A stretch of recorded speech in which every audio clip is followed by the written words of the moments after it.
I want to welcome everybody This conference will now to be recorded. the October 21st Metropolitan Area Planning Commission meeting. Our first item, well, let's hear the recordings first.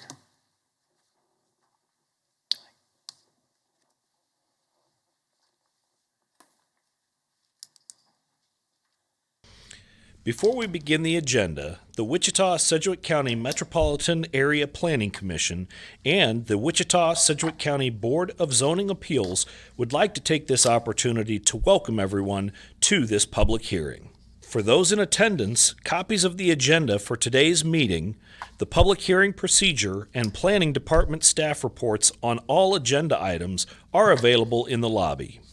The Planning Commission's and the BZA's bylaws limit the applicant on a zoning, subdivision, or variance application and his or her representatives to a total of 10 minutes of speaking time at the start of the hearing on that item, plus up to 2 minutes at the conclusion of that hearing. All other persons wishing to speak on agenda items are limited to 3 minutes per person. However, if they feel that it is needed and justified, the chairman may extend these times by up to 2 minutes. All speakers are requested to state his or her name and address for the record when beginning to speak. When you are finished speaking, please share your name, address, and the case number on the sheet provided in the room. This will enable staff to notify you if there are any additional proceedings concerning that item. All speakers at the podium, please remove your face mask before speaking into the microphone. Please note that all written and visual materials you present to the Commission and the Board will be retained by the Secretary as part of the official record. If you are not speaking, but you wish to be notified about future proceedings on a particular case, please provide your contact information to the Planning Department. The Planning Commission and the Board are interested in hearing the views of all persons who wish to express themselves on all the agenda items. However, we ask that all speakers please be as courteous and concise as possible and avoid long repetitions of facts or opinions which have already been stated. For your information, the Wichita City Council has adopted a policy for all city zoning items. A copy of this policy is available from the planning staff. The City Council relies on a written record of the Planning Commission hearings and does not conduct its own additional public hearings on these items. The decision of the BZA is final. Any appeal of a decision of the BZA is to the District Court. Thank you. Our first item is approve the minutes of the meeting on October 7th. It showed that Mr. Blick, Mr. Hartman, and Ms. Miles was not present. Move for approval. Second. I got a motion by Mr. McKay to approve and second by Ms. Foster. Fox. Any discussion? All in favor, say aye. Aye. Aye. Anybody opposed? Okay, we're going to go through the agenda and see what we can take on consent. The first item is subdivision item 2021-00029, final plat for Colt Metal Edition. Is there anyone on the commission want to hear this case? Anybody in the chamber want to hear this case? How about anybody virtual want to hear this case? Hearing none, we'll take that on consent. Move we approve item 2.1. Second. Got a motion to approve by Mr. Green, second by Mr. Hartman. Any discussion? All in favor, say aye. Aye. Anybody opposed? Okay, now the vacation items, 3.1 vacation 2021-00040. Has to do with a request of vacation of portion platted complete access control to permit one additional drive. And this is in Garden Plain. This particular case, the county was not in favor of the additional drive. Planning Commission went ahead and moved the drive farther north and did approve the access. So anybody on the commission want to hear this? Anybody in the chamber want to hear that case? How about virtual? Seeing none, we can take that as consent.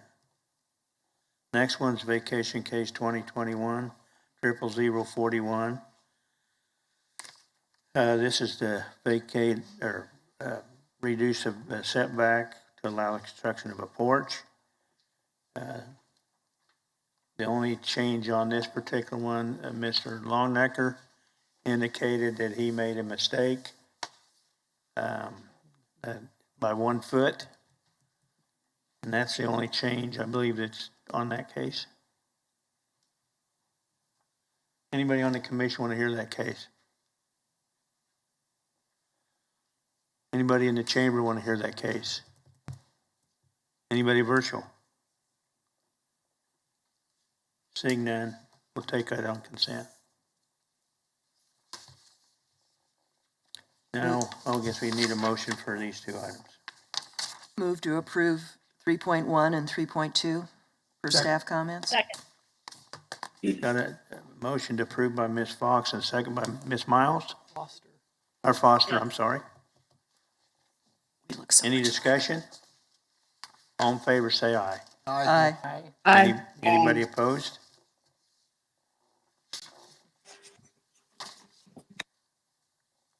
Okay, the next area is item 4.1, 2021-00042, accessory apartment, rural residential. Anybody on the commission want to hear this case? Anybody in the chamber want to hear this case? We'll hear that case. Next one's 2021-00043, permit a salvage yard for towing an impound lot. Anybody in the chamber anyone on the commission want to hear that case? Yes. Huh? Yes. We'll hear that case. Next one is 2021-00044. Again, an accessory apartment in SF20 family zoning, 1600 North 151st Street West. Anybody on the commission want to hear that case? Anybody in the chamber? Anybody virtual? Hearing none or seeing none, we'll take that on consent. The next one is 2021-00050, city community unit plan amended to allow restaurant, bar, entertainment on 21st and Amidon, 2106 Amidon. Anybody in the commission want to hear this case? Anybody in the chamber want to hear this case?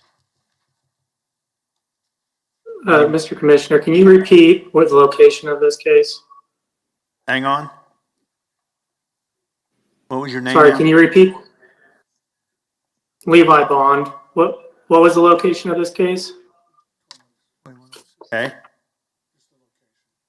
What's your address? I'm the agent for the applicant on the 47th Meridian zoning case. Can you answer that, Scott? Yes, sir. The address for this case is 2106 North Amidon.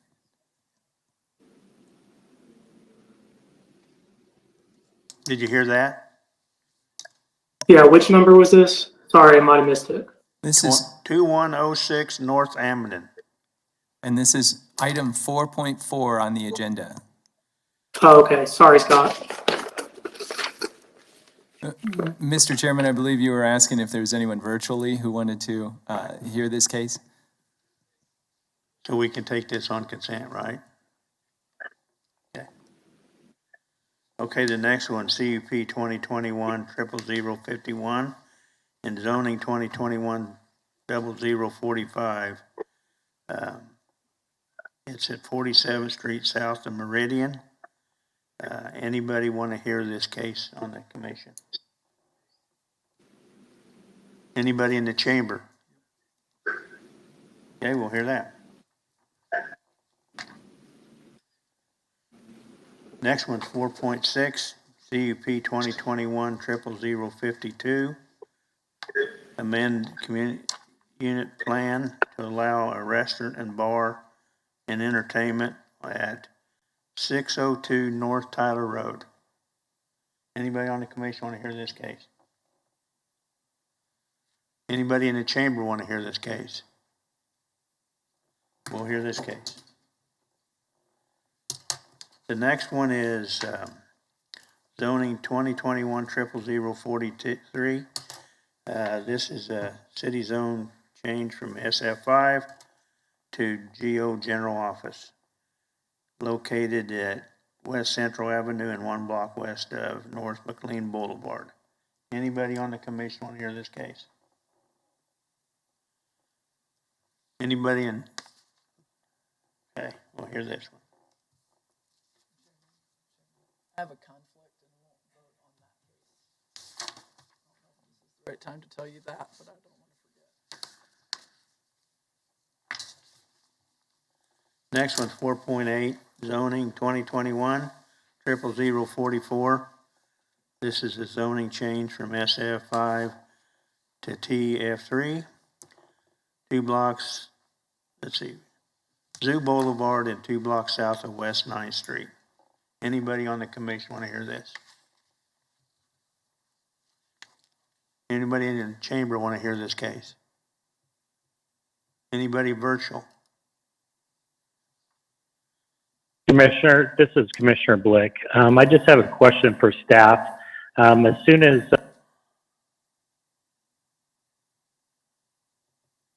can you hear me? Yes. Do we want to take Okay, that? this is Commissioner Blick. Do we want to take that question now? Let's take the question now.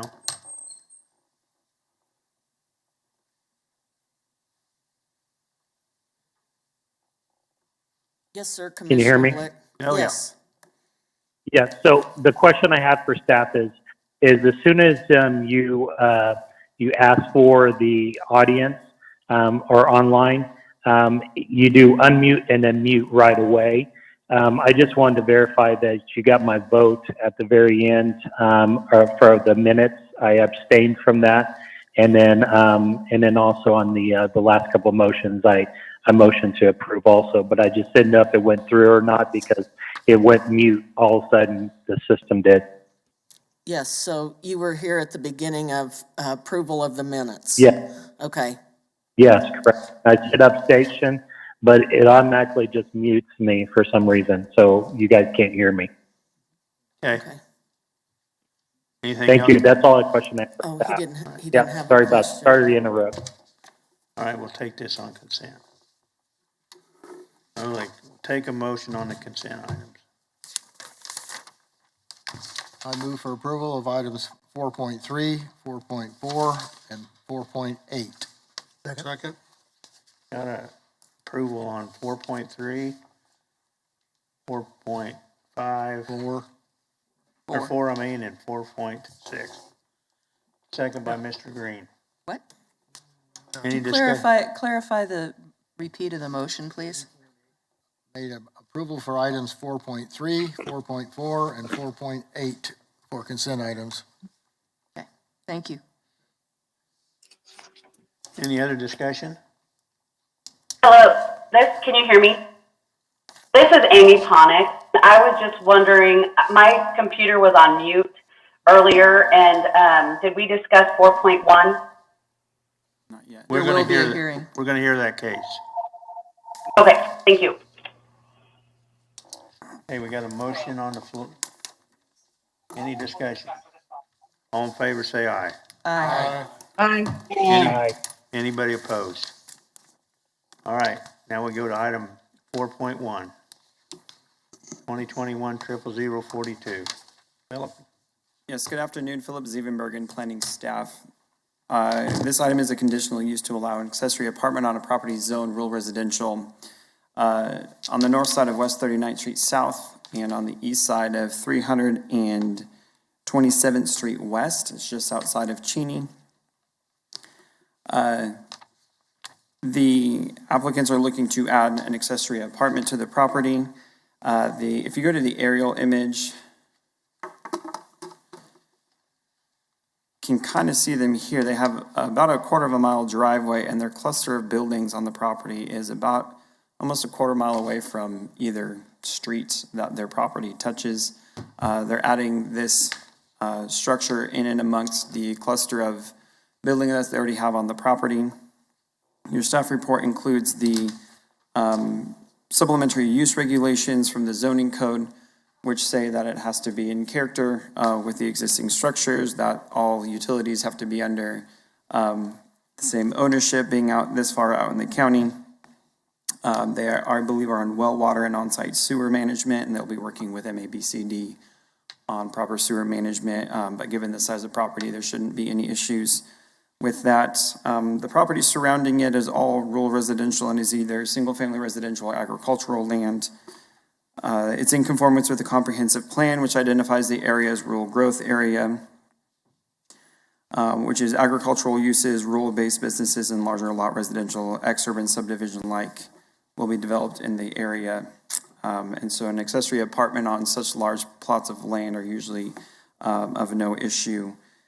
Staff is recommending approval, subject to the conditions of your staff report, which pretty much mirror the supplementary use regulations in the zoning code. Our basis for this is on the findings that it's the surrounding properties. There should be no adverse impacts to surrounding neighborhood or surrounding properties, as they're pretty much a quarter mile from most places, and it's all pretty much agricultural, and they're adding just additional residents within their cluster.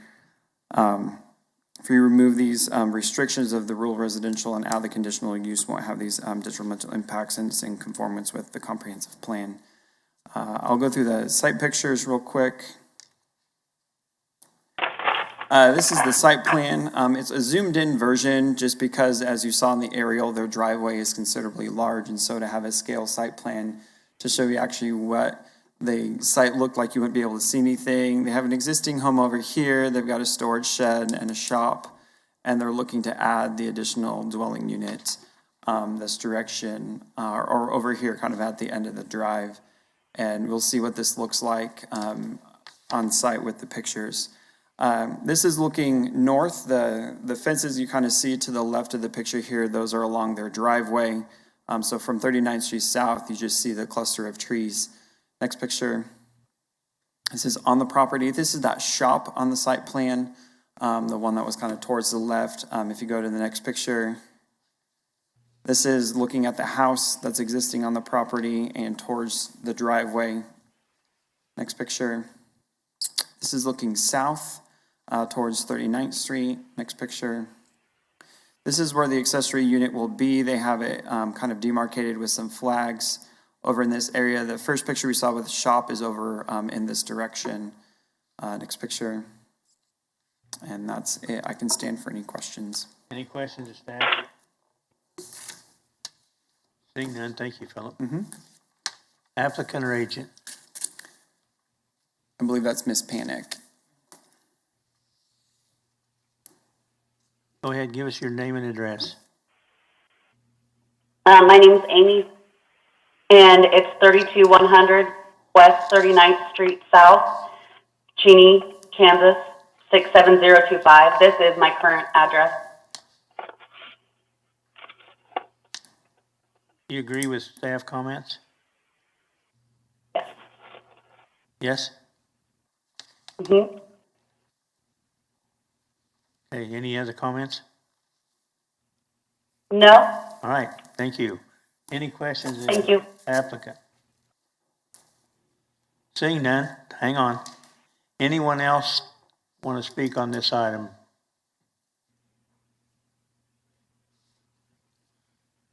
Please state your name and your address, please.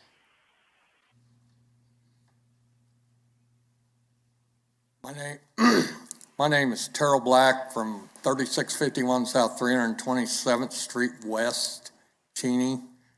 I own the property from MacArthur Road north for a half mile on the west side of 327.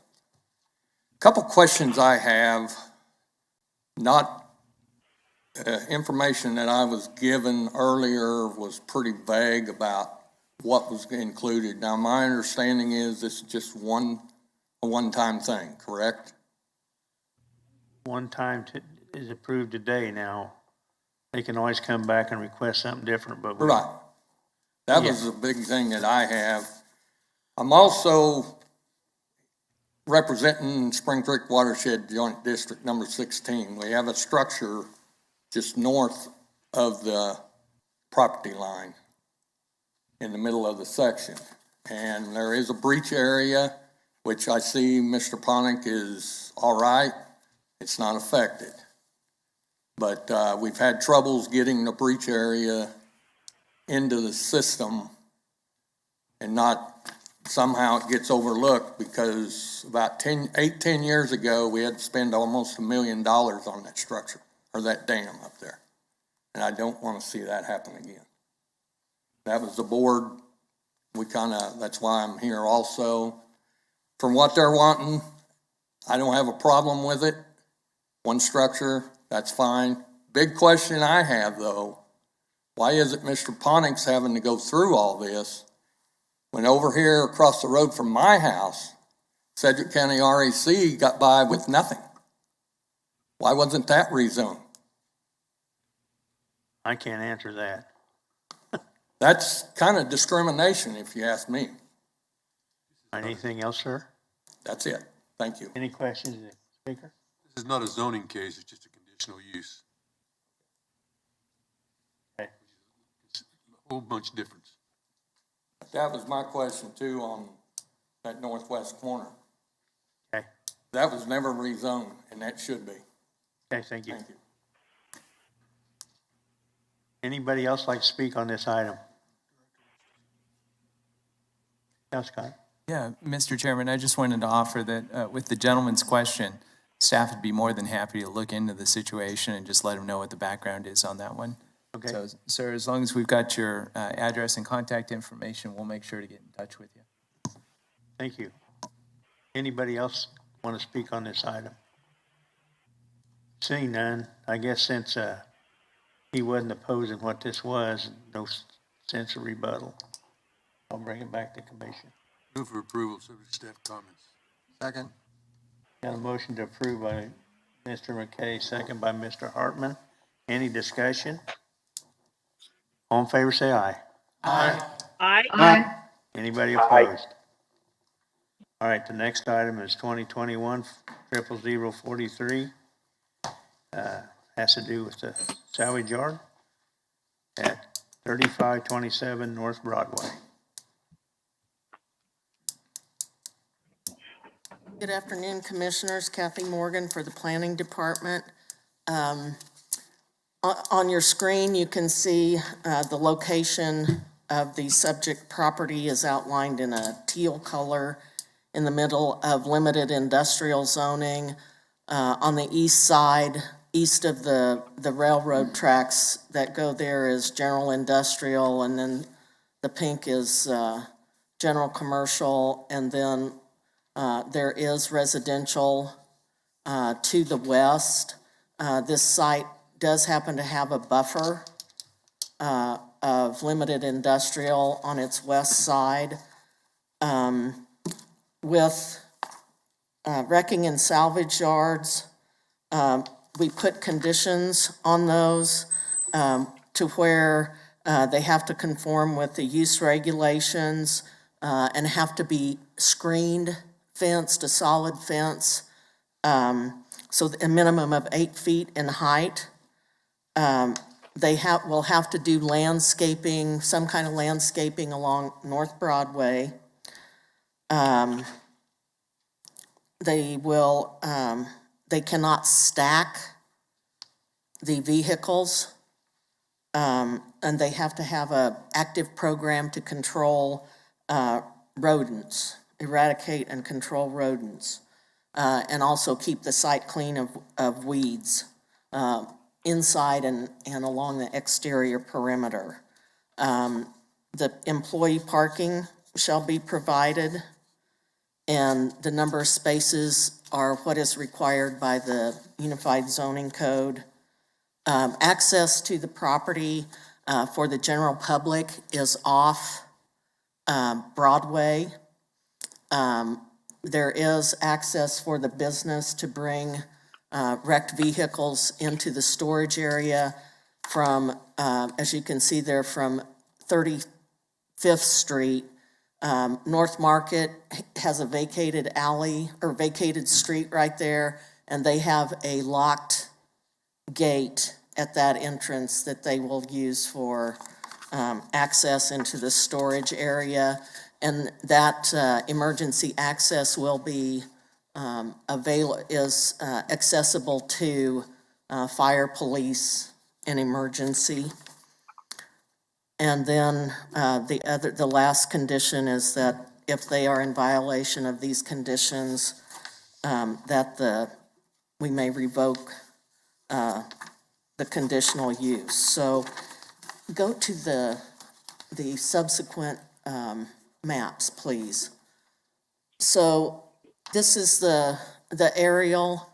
Can you go to the point to the northwest corner of the red outline? Yes, right there. That's where the gate is locked. And the rest of that street, which is Market, is vacated, and each property owner has half this street. Go to the next one. This is the comprehensive plan, future growth map. And as you can see, it's on the edge. There's already limited industrial in there with construction, storage, and other businesses like that. So staff recommends that this is in compliance, or finds that this is in compliance with the comprehensive plan. And let's see, it is outside. The comprehensive plan is the only plan that applies to this area. Go to the next map, please. Is the site plan. We are requiring that the storage area be set back 100 feet from the North Broadway right-of-way. So you can see on their rough site plan that they will have that blue solid line is where that 100-foot line is, and that will be, the storage area will be screened at that point. And then there's an existing building on site, and they will have all of their customer parking and employee parking there adjacent to North Broadway. And then just run through the pictures right quick, if you would. That's another. Okay, so this is looking at the site from Broadway looking northwest. That building you see is what would be the office building. Next. This is looking directly west at the site. Next. And this is looking toward that's wrong. I made a mistake on that. No, that's right. This is looking from Market, the north end of the vacated street there, looking back southeast, where that is the gate that would be the entrance for the towed vehicles. Next. And then this is looking west at the south end of the site from North Broadway. It's hard to get all of those buildings in there. And I think that is it. Oh, looking northeast from the site. So you can see the railroad tracks there built up, and then all of that land to the east and northeast is zone general industrial. So with that, I will answer any questions. And Mr. Hickman? So you did a good job of photographing this area, but through a lot of chain link fence with barbed wire top? Yes, but that they will have to rectify that. So they have to The tear that out salvage- and put solid screening in? Is what you're saying? The salvage has to have solid screening, yes, and they will have to have, landscaping along North Broadway. Now, I don't know that they would have to, the solid screening would be from the point where the salvage or the wrecked cars are behind the solid screening. Right? Yes, okay. Green? Yeah, again, could you say what part of Market Street is vacated? Can you go back to the zoning map, please? There you go. Okay, so, well, go back one more. Go to the aerial. Okay, so at the northwest, the North Market Street is still open for those down to the red line from, Okay. what is that, 35th Street. And then it is vacated south of there. Thank you. And Kathy, that is dirt, is that correct? Yeah, the The part of Market Street is gravel, yeah. Sand It's gravel? Okay, there's not much gravel. Any other questions? Okay. Ms. Fox? Kathy, I'm not clear. Is the part of Market Street between 35th and the subject property, is that vacated? No. Because it looks like it's not. No, it is not. There's a house right there on the corner, and the business on the west side has access, or I'm sorry, on the east side of Market has access off that. So the gate, from the gate south is where Market Street is vacated. Okay, but this proposed use is going to require some sort of access from the gate on the northwest corner up to 35th Street, which, do they have some sort of an agreement with the property owner to the north? No, the gated access is right there at the northwest corner of the property. There's no limitation to having access to that, probably 125 feet of North Market there south of 35th Street. Okay, so we're just depending on the goodwill of the property to the north to get them from 35th to their gate. Well, it's a that's still public street. Public right away. Yes, still a Okay, public well, street. that's, all right, I'm back on, I thought you said it was not vacated. That area of the street is not vacated. It's a public street. From the northwest Okay, corner all right. of the site on south is Market All right, Street is I'm sorry, vacated. I'm all right. confused, sorry. Any other questions of Kathy? This was approved by DAB 6-2. Yes, DAB 6 met last night and approved it 6-2. Okay. Applicant or agent? Please come forward and give us your name and address, please.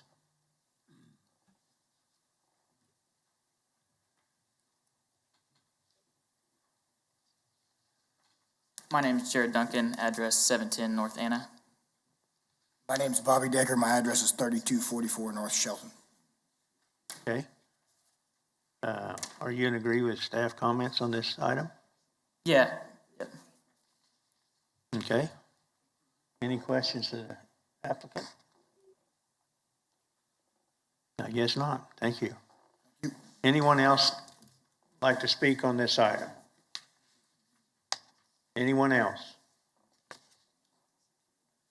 Seeing none, I'll bring it back to commission. Anybody virtual want to talk on it? Bring it back to commission. What's the pleasure of the board? I move for approval, subject to staff comments. I'll second. Second. Got a motion by Mr. Hartman and a second by Mr. Nix, I believe, first. Any discussion? All in favor, say aye. Aye. Aye. Anybody opposed? Okay, the next one is item 2021-00051 and zoning case 2021-0045.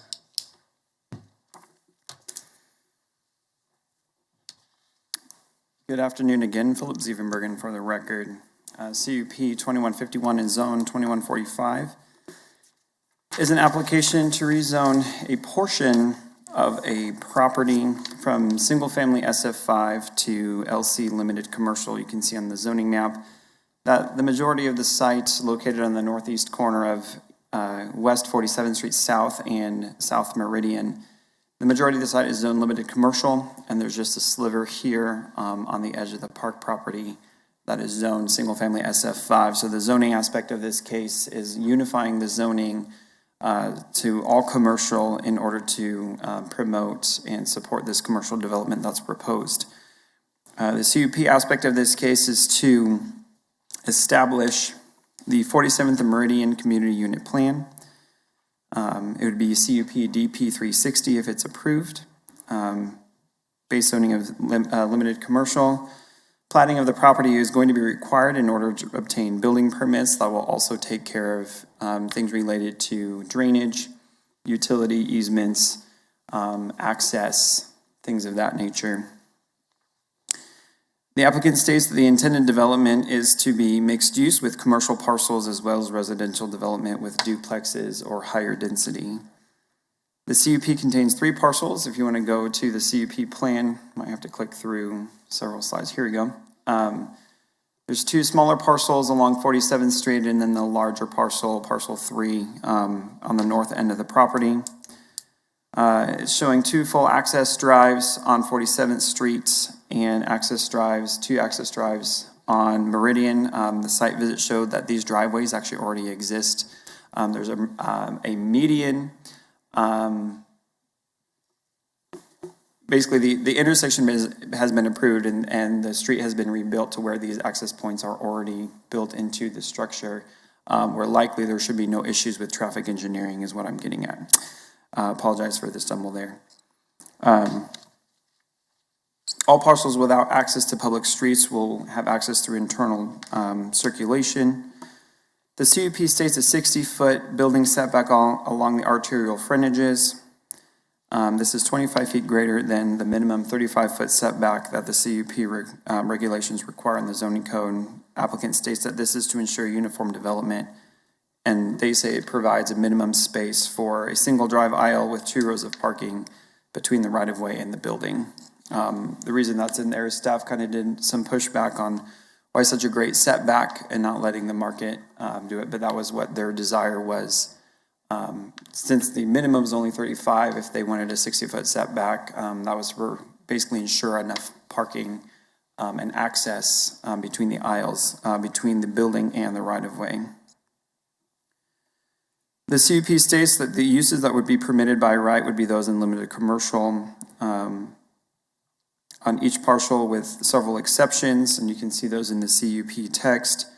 Most of those exceptions are pretty standard things that are generally unfit for areas of this kind. It would permit nightclub in the city if it's an associated use with an event center, restaurant, or church. So again, as we've had a lot of discussion this year in planning commissions regarding the definition of nightclub, but kind of for the benefit of those in the audience today, a definition of nightclub is required if an establishment is serving alcohol and also wants to provide live entertainment such as a live band, a DJ, there's dancing. So like an event venue, if they wanted to have a wedding reception and they served alcohol and had dancing, or a DJ would technically need a nightclub status. We have 2 applications on the agenda today where there's restaurants who happen to serve alcohol who want to provide live entertainment. They're pursuing nightclub definition amendments to their CUPs in order to do so. So not to say that a nightclub in the city standard would be allowed only associated with an other type of an establishment, basically prohibiting a typical nightclub as you would commonly think of it. It would just have to be more of an event center or a restaurant, something like that. Staff recommends that tavern and drinking establishment be added to the list of prohibited uses within 300 feet of the east boundary due to it abutting a public park. There's also a nearby elementary school within 750 feet east of the subject site as well. So that would be permitted, just not within 300 feet of the east property line. The CUP states that outdoor storage and display would be permitted as in general commercial. In limited commercial, there's a significant restriction on outdoor display and sales or storage and display. Staff is recommending that the text for the CUP regarding the outdoor storage would be permitted by what would require conditional use in limited commercial, which would be 10 and 20%, up to 20% of the building floor area of the principal use that it's for. So to restate that again, in limited commercial, if it wasn't in a community unit plan, they could pursue a conditional use to allow outdoor storage up to 20% of the floor area of the associated building. Otherwise, it's limited to 10%. This is less than what the applicant is requesting. Staff determined that this was a compromise versus just allowing it in general commercial, which has no restrictions on outdoor storage or display. And then the display would be allowed as in general commercial, but the restriction being on the outdoor storage. The applicant is proposing some reasonable departures from the standards of the zoning code. General provision 6D, it states that light poles within 100 feet of residential uses are limited to 15 feet in height. The zoning code technically requires that to be a 200 foot from residential zoning districts. This site is unique in that, if you go back to the aerial, as I mentioned before, on the east property line, it is zoned single family SF5, but it's a public park. So if you were to have taller light poles, you wouldn't necessarily be having any issues with light pollution at the park because it's not a residential use. It's zoned residentially, but it's not a residential use. Therefore, when you talk about residential uses, that's still requiring a restriction on the north side because there's residential uses there, but it understands that there's a park on the east side, it's zoned residentially, so there's some give and take on allowing a little bit of leeway with the lighting if they were going to have it on the east side because it's not a residential use, it's a public park. General provision 7C says no additional screening shall be required along the north property line of the development unless the existing masonry wall is removed or significantly modified or reduced in height. There is a masonry wall on the north side, which is in compliance with the CUP regulations in the zoning code. The applicant is still required to adhere to the landscape ordinance. So they will be required to plant landscaping on the north side, but we feel that that is acceptable since there's an existing masonry wall there.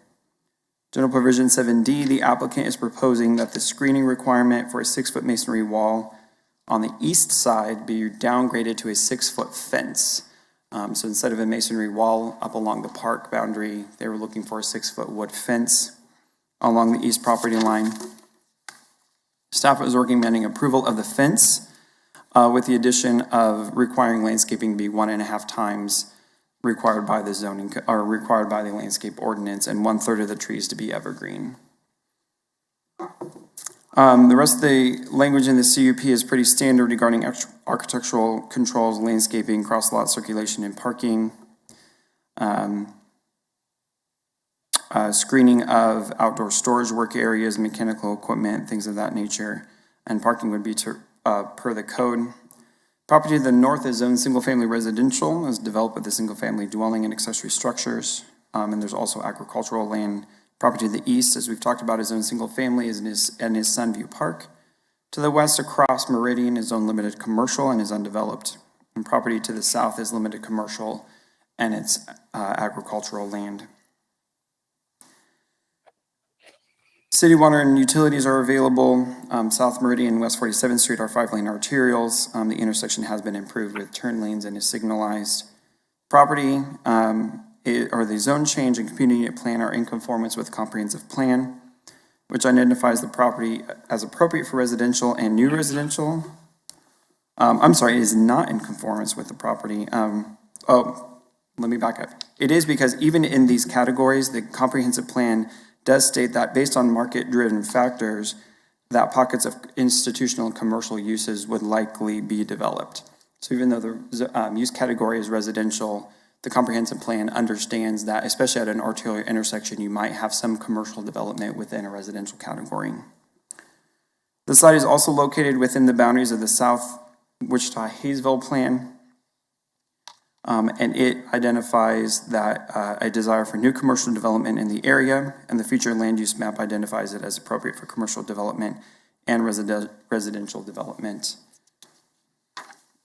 Staff is recommending approval, subject to our requested change of the CUP language as we discussed just now, in addition to our standard conditions for recording of documents for the CUP and providing staff with copies of the CUP as well.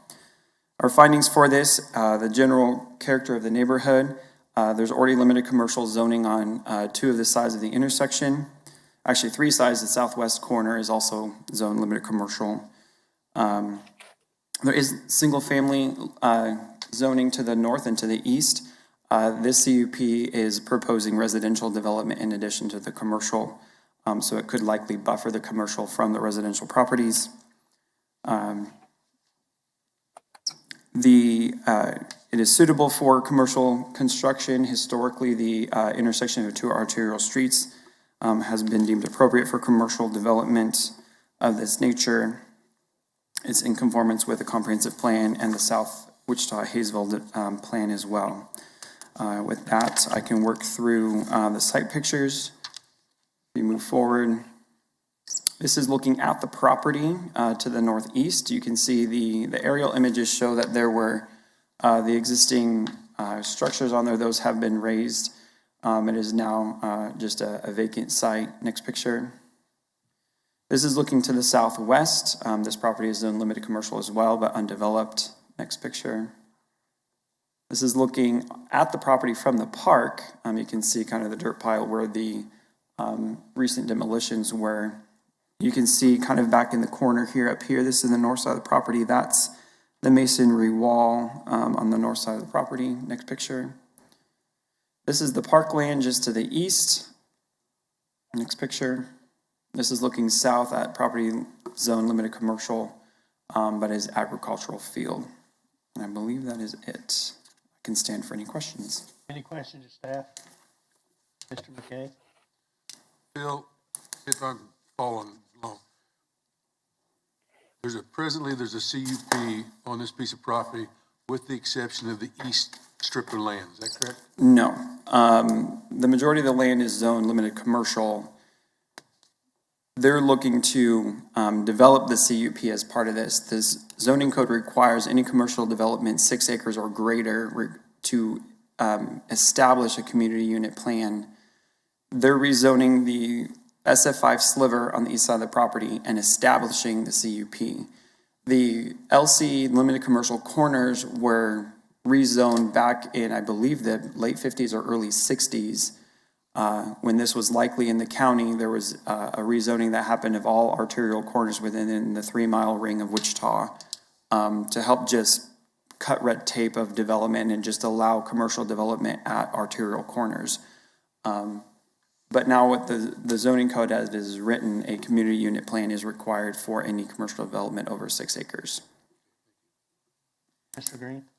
Yeah, on the, I guess on the background, the last sentence identifies that they're going to use this, or at least portions of it, with mixed use, commercial parcels and residential development with duplex or higher density. What is the building height max on It would be what is allowable in LC, and I apologize, I don't recall that off the top of my head, but I'm sure J.R. Cox with zoning administrator can look that up for me.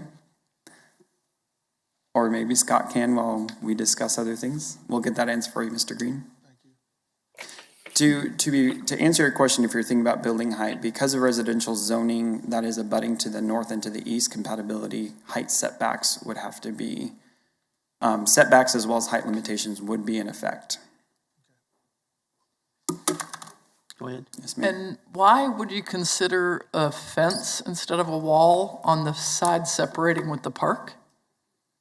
We figured just with the park setting not being residential use, to allow the fence more from a compromise of understanding the expense of putting up a wall versus the compromise of the fence with additional landscaping. Any other questions? Guess we're just waiting on the height. Let's go. Mr. Chairman, I've got the answer on the maximum height, and that is LC. I mean, in the LC district, it's 80 feet plus 2 feet of additional height for each foot of setback beyond the minimum required setbacks. Thank you. Any other questions? Seeing none, applicant or agent? Yeah, Levi Bond with Iron Horse Development, 142 North Emporia. Can everyone hear me all right? Yeah, we can hear you, Levi. I can hear you. Okay, great. That's a good point, Commissioner Green. We probably need to put a maximum height limitation on that. I think what we've done in the past is around 35 feet. If you guys would add that into your recommendation, if you think that's fit, that's good. We're not trying to put a high rise there by any means. And then just a little more information on the screening compromise with the park. I agree with what Philip said. And just so you guys know, that 1.5 times requirement puts it at a similar tree requirement as what's in the ordinance, where if you want to replace screening with just a landscape buffer. So we're going to have screening and then the trees, but instead of, as the requirement is, shrubs, we're going to put the solid fence there just to provide a little more protection from the park. Kids are playing soccer over there. Don't want them just running through into commercial development by any means. Other than that, I'd be happy to take any questions. Any questions of the agent? Any questions? Levi, are you in agreement with all the changes that in red on the staff comment sheet? I am. Okay. All right, thank you. Next speaker, please. Please state your name and your address, please.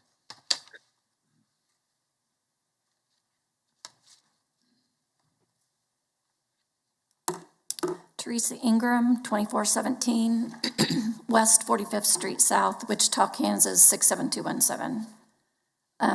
I own the property that's just adjacent north of the property in question. So because we didn't have the full report that was on the table today, my comments are going to be a little disjointed because it looks like some of the provisions changed slightly. So I'm not sure I actually captured everything. So my husband and I purchased the property north just in July of this year. And it was supposed to be our retirement home. It had everything we wanted, the big shop, pool for me. And there's actually a small house in the back of the property, and my parents have moved in there. So there's actually 2 addresses on this property. So we're going to take care of them. And it's got privacy and seclusion. We've actually got 5 acres there that's north of this property.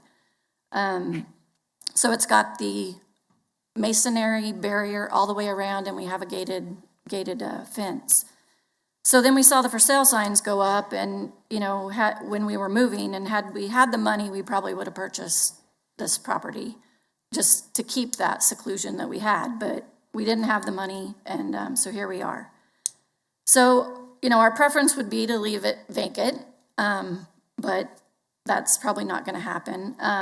But because I didn't have this full report, we want to appeal, this zoning change. If I don't win this zoning change appeal, I would like to, for you guys to consider some changes to the provisions. So, and one of those mostly is to limit the height of the buildings that are going to be next to our property.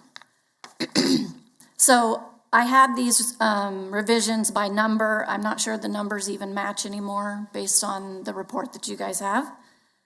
So you mentioned the nightclub, and I get that, per the definition, it might mean something different to you, but when you say nightclub, it could be a nightclub.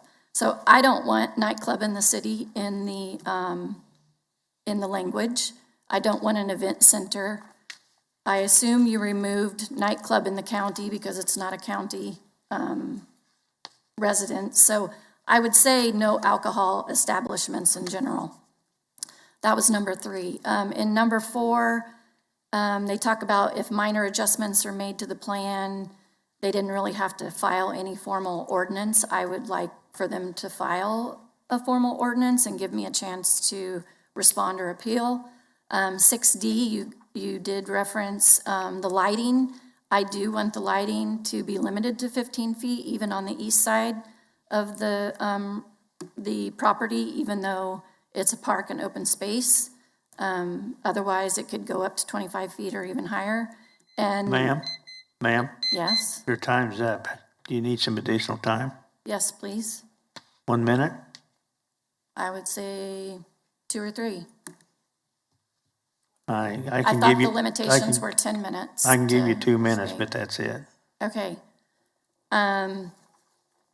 You know, like I said, there's 2 houses on the property.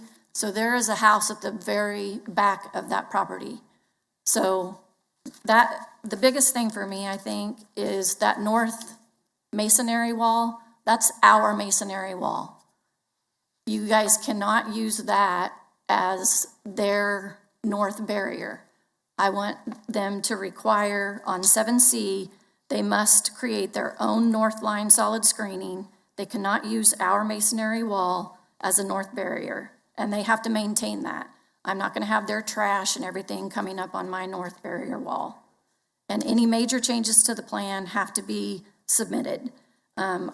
I saw something about storage. I'm not keen on having that storage thing there.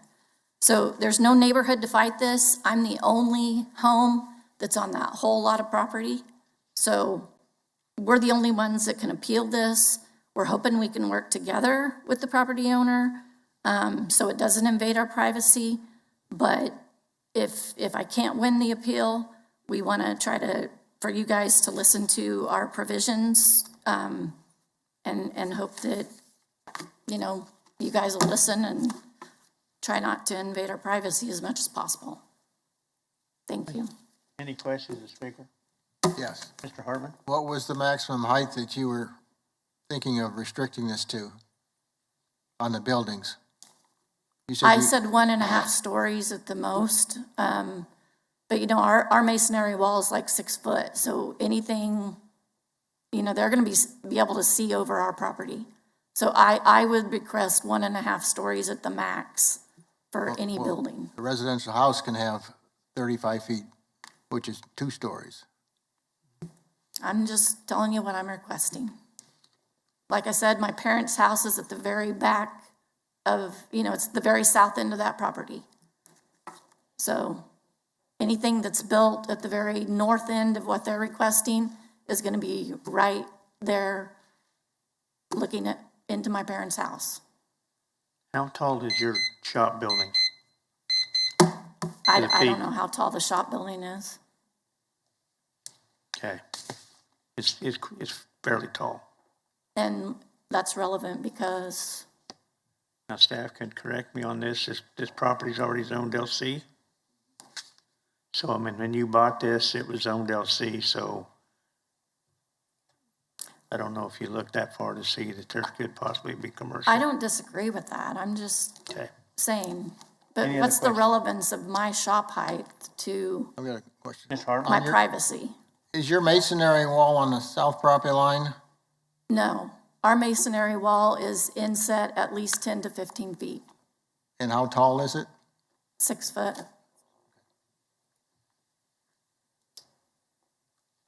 But I don't see how they can use our masonry wall as their barrier. Any other questions? Thank you, ma'am. Well, I guess one question, if they were to build a masonry wall on their property line, then you would be responsible for maintaining the property between your wall and their supposed wall. We maintain the property outside of our wall today because it is inside our property line. Okay. Thank you. Next speaker, please. Next speaker? Anybody virtual want to speak on this item? Anybody in the chamber? Seeing none, bring it back to Mr. Bond for rebuttal. Yeah, thank you, Commission. I just want to quickly address some of our concerns. I think all of that's, normal for a neighbor to be concerned about. Like we talked about in my initial statements and answering your questions, I think that a height on the building is reasonable for parcel 3. I think 35 feet is pretty standard, and would be acceptable of that. Nightclub, I know how nightclub can sound to everyone. I know you guys have had these conversations at least 100 times with staff. We would ask that you still keep that in there. I don't know how to explain it to her other than how Philip did. It's not just a place for people to go booze up by any means. If it's related with a restaurant, but they want to have entertainment inside, like a band or any even poetry, spoken word poetry, I think counts as entertainment. It's a slippery slope, and we're just gonna be back here if they ever put anything in. And we'd rather not do that when it seems reasonable. So that kind of same thing with the event center and alcohol establishments. The minor adjustments, that's just in there saying that for the permissible things to adjust with staff, or we can adjust with them. We're not looking for anything else. You could take that language out and just say only adjustments is allowed by code. It's something like, okay, we need to reduce something here, increase something there, but it's always within 10 to 25% depending on what the allowed adjustment is. And then the lighting, I don't know how that's an impact on her.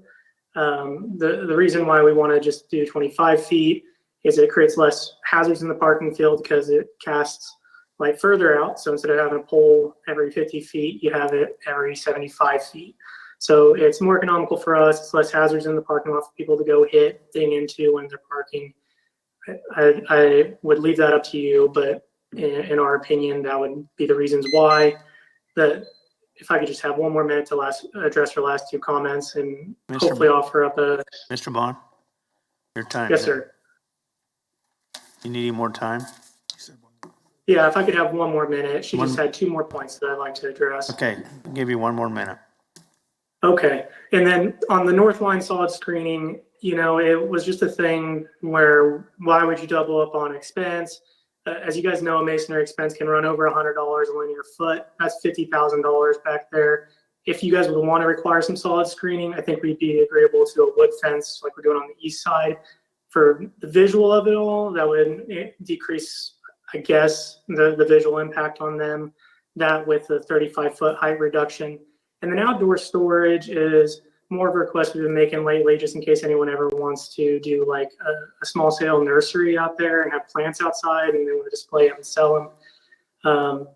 And the increase is only from 10 to 20%. I don't think that's too much of a burden on them, but really that's up to you. That's where our head's at when we're doing these CUPs. Like some of the commissioners have pointed out, this is already zoned LC. Everything we're asking for is a reduction from just pure LC. And we're willing to work with you guys. Be happy to answer any questions. Any questions? The agent? Any questions? Seeing none, we'll bring it back to commission. What's the pleasure? Yeah, just one question. Levi, you said that I know I brought up the whole building height conversation, but I think I understood you to say that you would be agreeable to 35 foot if we were to add that into the requirements. For parcel Yes, 3. sir. I think that's fair. I think that was just an overlook on our part. I think that's reasonable on parcel 3 to be 35 feet. And just be frank, I don't think any of these buildings will be over 35 feet on the entire parcel. We don't typically build too much above that in Kansas. So. Okay. Realizing that you could go up to 80 if you wanted to. I realize that. We were never going to go up that high. So. Okay. All right. Thank you. Mr. McKay? Well, the lady that spoke, according to the zoning map here, that's his LC, but the property to the north is B. So you're talking about a height, it's not single family, it's B. It's built apartments and stuff on B. Yep. What's the pleasure of the board? In the report, we were talking about the fence on the north side solid fence. And this lady said it's her fence. Was we using that as a buffer or requiring a buffer besides that? The text in the CUP requested that because there's an existing masonry wall, that we not require the CUP to construct an additional masonry wall on the north side. The CUP will have to comply with the landscape buffer requirements, which is a minimum of 1 tree every 40 feet on the north side. But staff's recommendation was in concurrence with the CUP text that because there was an existing masonry wall, to not require additional screening on the north side. If that were, as it always is, this is just the way the code is written, if that wall were to ever be removed, then the CUP is required to provide its own screening. So if that wall again were to ever be removed or be unmaintained, the CUP is required to maintain screening along their property line. We just agreed with the applicant that it wasn't necessary to be redundant when it came to screening when there's 10 to 12 feet apart from them.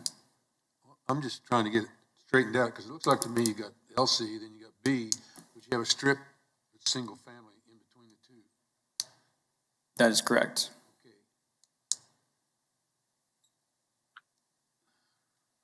I guess I'm confused simply from the standpoint that's such a small, narrow strip of property that's single family.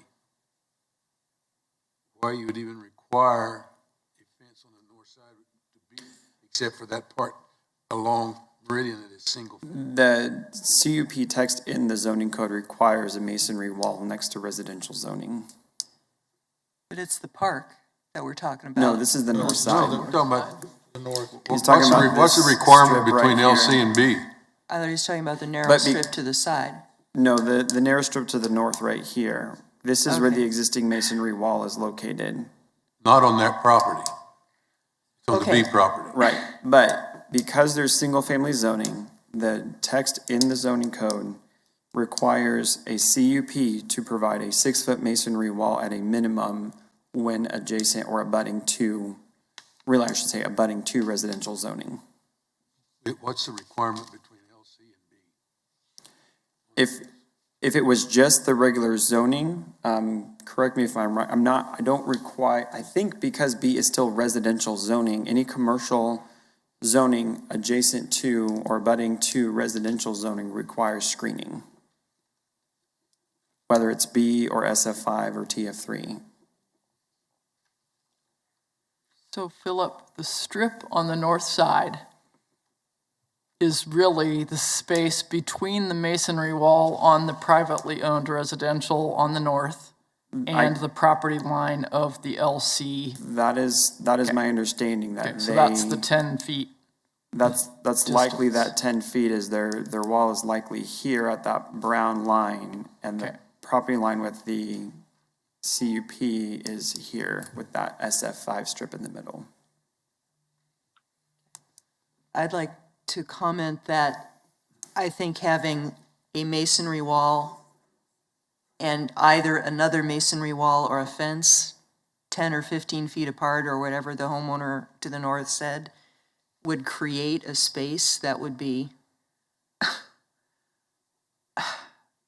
unpleasant, at least, collect litter, be dangerous, just all kinds of reasons why it's a really bad idea. I think the private screening wall accomplishes the goal of screening.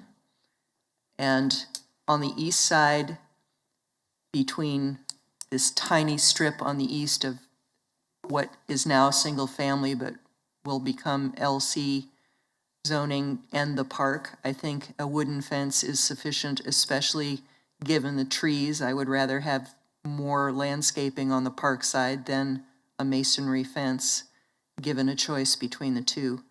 So I think those conditions make sense on this. Mr. Nix?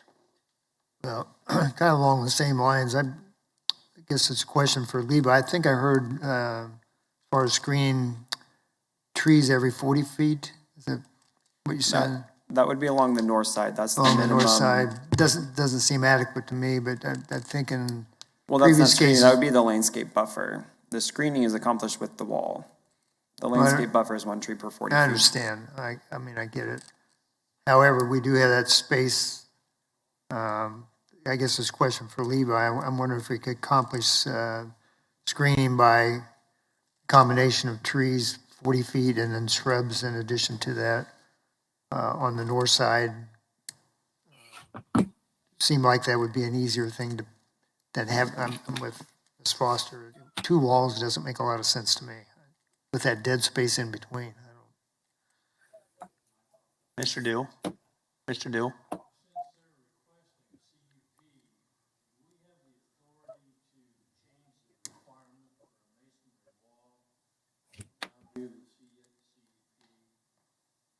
Yes. Yes. Any other questions? On which wall? On the wall to between the park?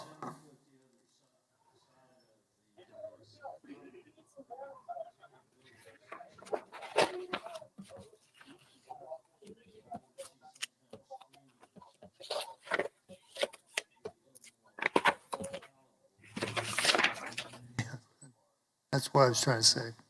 So something along what Mr. Nick was saying, of something maybe more in the regards of landscaping along the CUP boundary, knowing the existing masonry walls already there, but on the CUP boundary, some sort of level of screening with landscaping. Any other discussion? Did we settle the height situation? Yes, it sounds like Mr. Bond is amenable to a 35-foot height restriction. My question, again, I go back to the property to the north is Zone B. Unless I'm mistaken, you can build 79 units per acre. That is correct. B zoning. So what's the height restriction on B zoning? Higher than 35 feet. But it would have compatibility standards because of the SF5 zoning. That's what I'm saying. I'm not trying to be argumentative with the person that spoke a while ago, but they could take their piece of property and break the rules that we're not breaking the rules, but we set restrictions on one side and then go do whatever they want to do on the north side. That's why I'm having a problem with that one little strip between the B zoning and the LC zoning. We're using that as the guideline to what we're going to do with the fence and stuff like that, or zoning, or landscaping or whatever. So.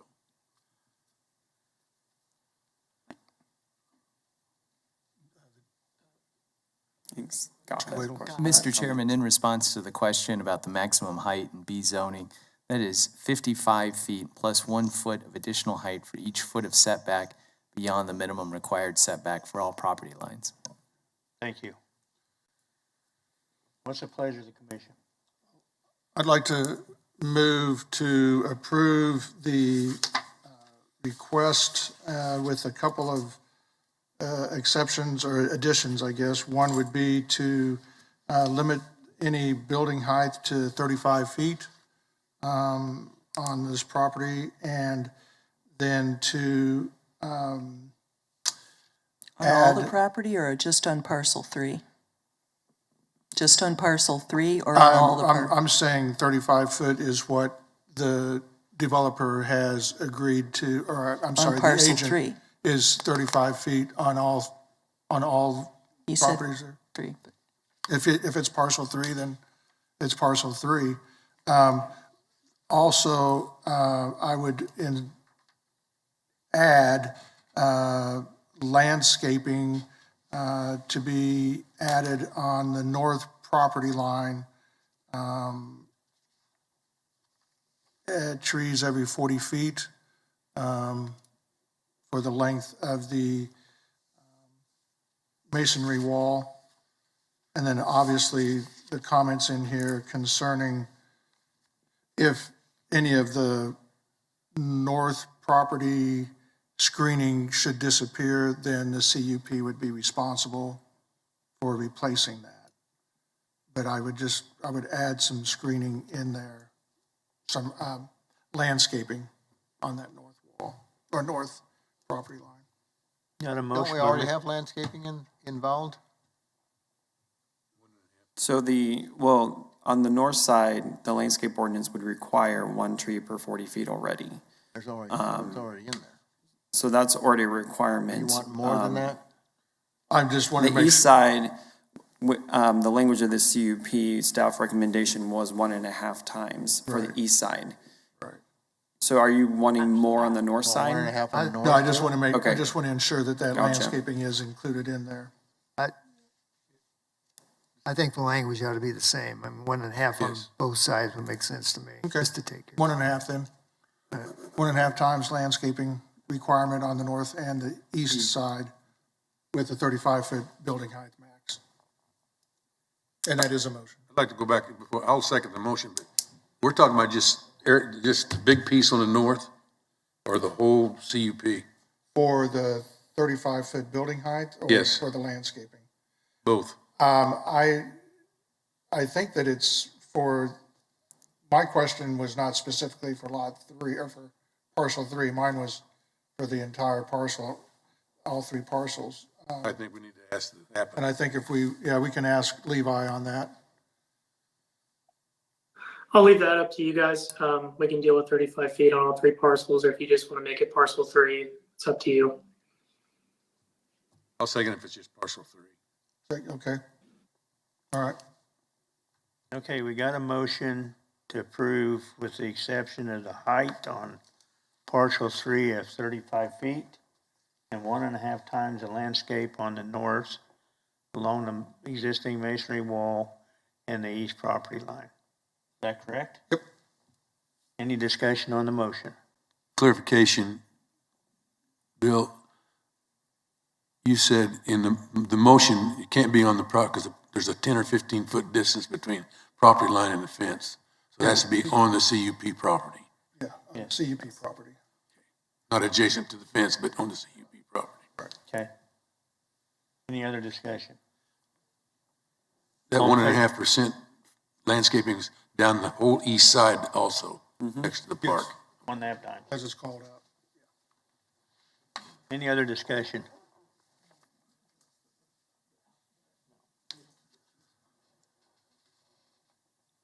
Okay, all in favor of the motion, say aye. Aye. Anybody opposed?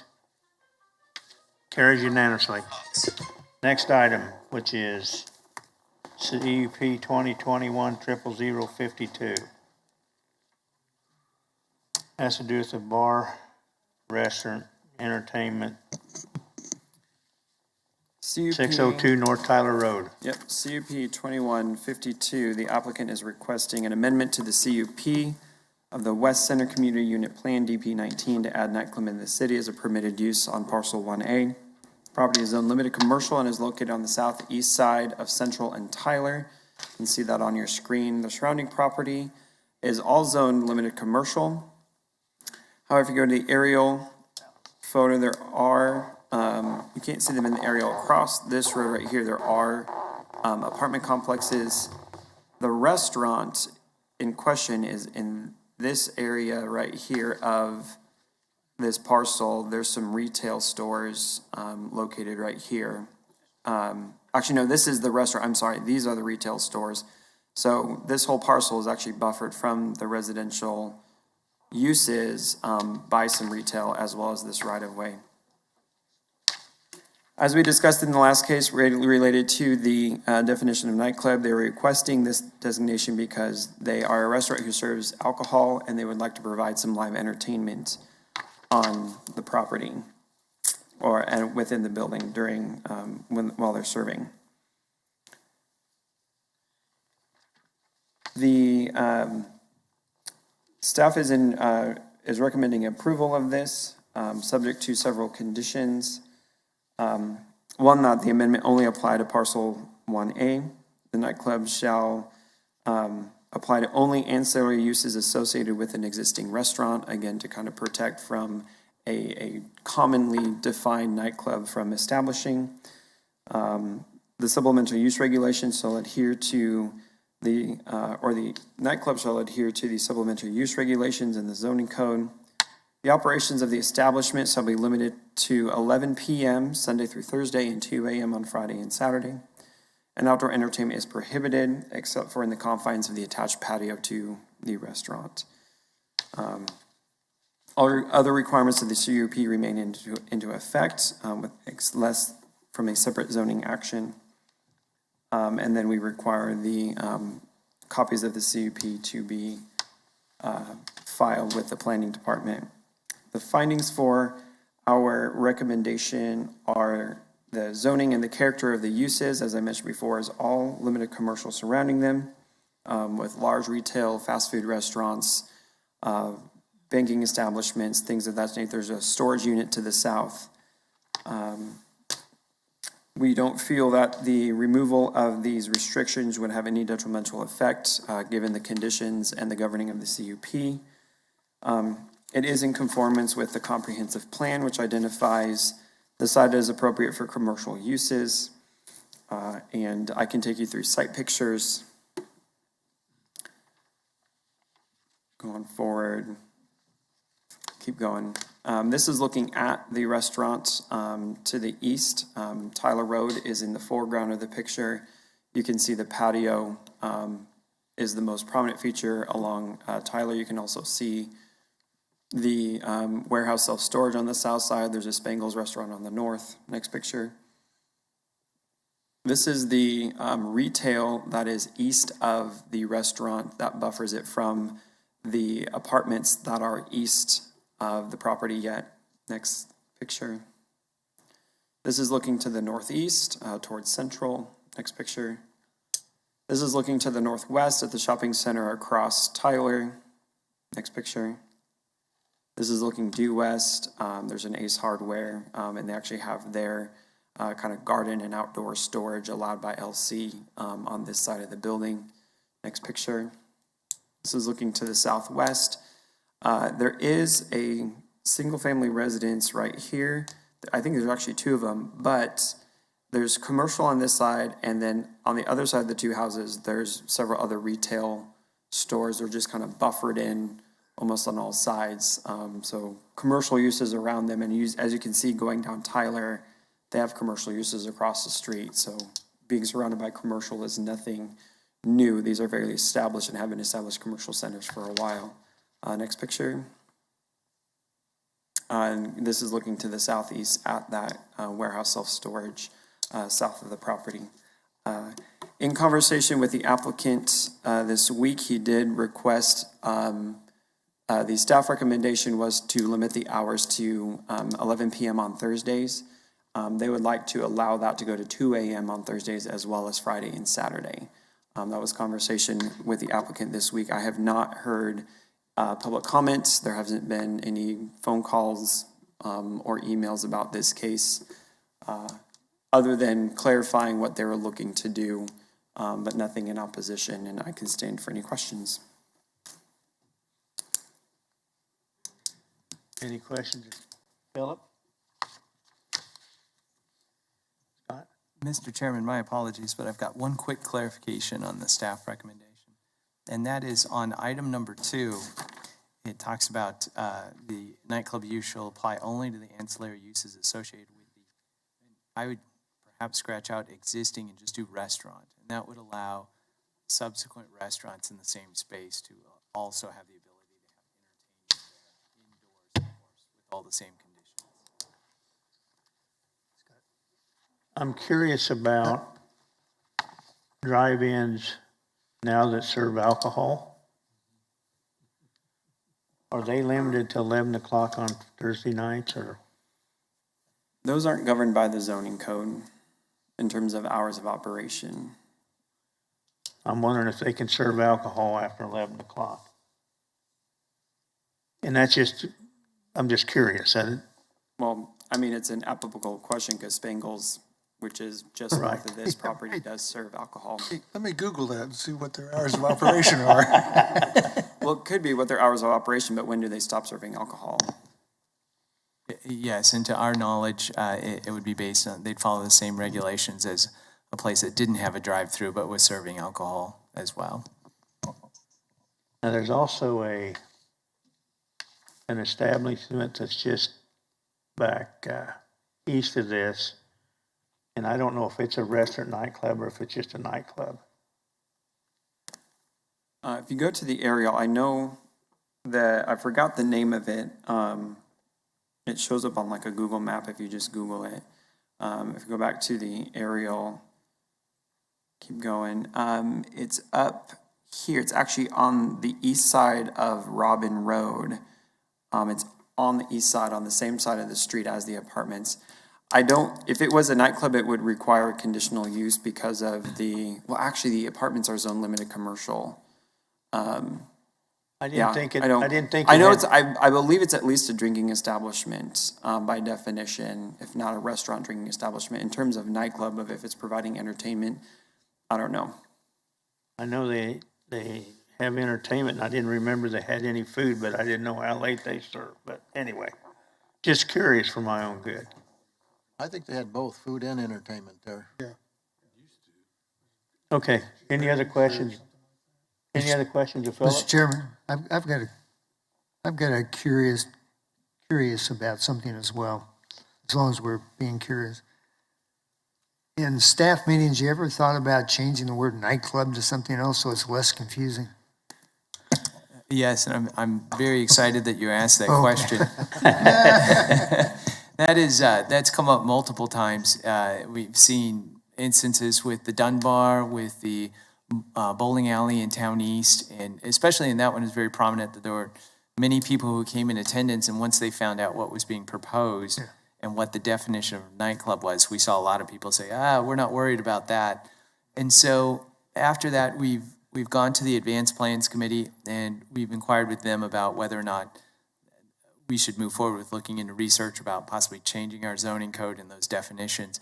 And they said yes. And so we have some draft ideas that we are now circulating among staff to get input from all the staff in the planning department, and hope to bring those back to the Advanced Plans Committee for review. And a large part of that is to do away with some of the confusion that comes from nightclub and what people think of when they hear that term versus what the definition is in the zoning code. And we think we've got a good solution so far. I just want to see what staff think about it, and then we'll bring it back to y'all. Thank you.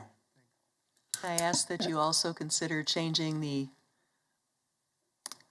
frontage of a corner lot definition while you're changing definitions. Well, if I could, I'll beg for mercy on that one. It's on our list, but we're not quite there yet, so hopefully we can chip away at some of these changes over time. Just a thought.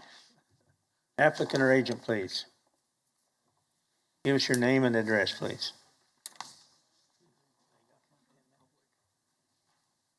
And you got 10 minutes.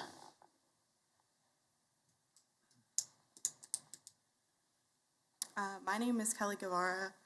My dad, Pedro Guevara, he's the owner. The address is 602 North Tyler Road. So we had talked to, or emailed Philip about extending some of our times. As a small family-owned restaurant, our business has been impacted by COVID, and we've done a lot of remodeling and changes to the business. And because people in the city are now getting to know us, we are now getting more orders for catering and things of the like. And initially we had asked him to add on Thursdays. We were hoping to just do it all days of the week, should anybody want to have their event at our facility and drink alcohol, so that we would be permitted to do so any day of the week and not just be limited to Thursdays, Fridays, and Saturdays. So you agree with all staff comments with the exception you'd like to change Thursday from 11 o'clock to 2 a.m.? Yes. And the days of the week as well. And the what? And the days, because right now it's just Friday and Saturday, and we were hoping to just have it just open to 2, so that if someone were to want to cater some sort of event. So Thursday, Friday, Saturday. Yeah, well, to open it up to during the week as well. Like have it Monday through Saturday, or Sunday, if we ever open Sunday. You're wanting to have your hours of operation till 2 a.m., period? No. So right now, because we're changing slowly as business grows. Right.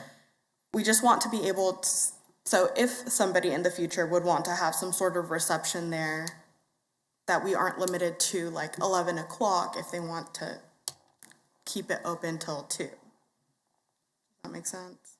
Like if they want to host some sort What of. days of the week do you want to stay open until 2? You want every day of the week? Or just Thursday, Friday, Saturday? I was thinking Thursday, Friday, and Saturday, and we close Sunday right now. If I want to do brunch, and then I want to do like a Sunday Spanish music. So I try to keep Thursday to Sunday. But if we do all this right now, I was try to be all legally to Monday to Sunday. So that doesn't mean I'm gonna be open Monday, Tuesday, and Wednesday to 2 in the morning, just in case in the future. If I want to do something different. I see Jerry's open there next to me, close to my business. They're that business. Yeah, so By the apartments. Yeah. yeah, so. Any other questions to the agent or applicant? Seeing none, thank you. Thank you. Anyone else like to speak on this item? It's in the chamber. Anybody virtual want to speak on this item? Seeing none, I'll bring it back to commission. I know you know that they start serving cocktails at 6:30 in the morning at Spangles, but they quit serving at 9. How do you know all of this? I Googled. Oh, Yeah. good answer. What's the pleasure of the board?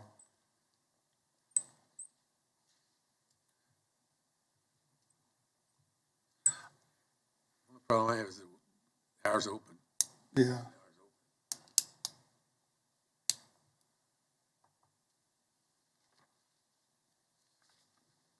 Mr. Nick. I go ahead and move that we approve per staff comments, but I think it's reasonable to allow them to operate until 2 o'clock on a Thursday, personally. Thursday, Friday. Thursday, Friday, Saturday. Thursday, Friday, Saturday. That's what I would move. Scott? Yes, sir. Point of clarification. Do you want to limit it to just this existing restaurant, or do you want to make it for this restaurant space so that future restaurants could also do this? This restaurant. I Not received clarification from staff that we cannot limit it to just this restaurant. Oh, you can't? Well, what? This restaurant space, then, I guess. Okay, then. The land use. Oh, so, yeah, okay. All right. Mr. Dole?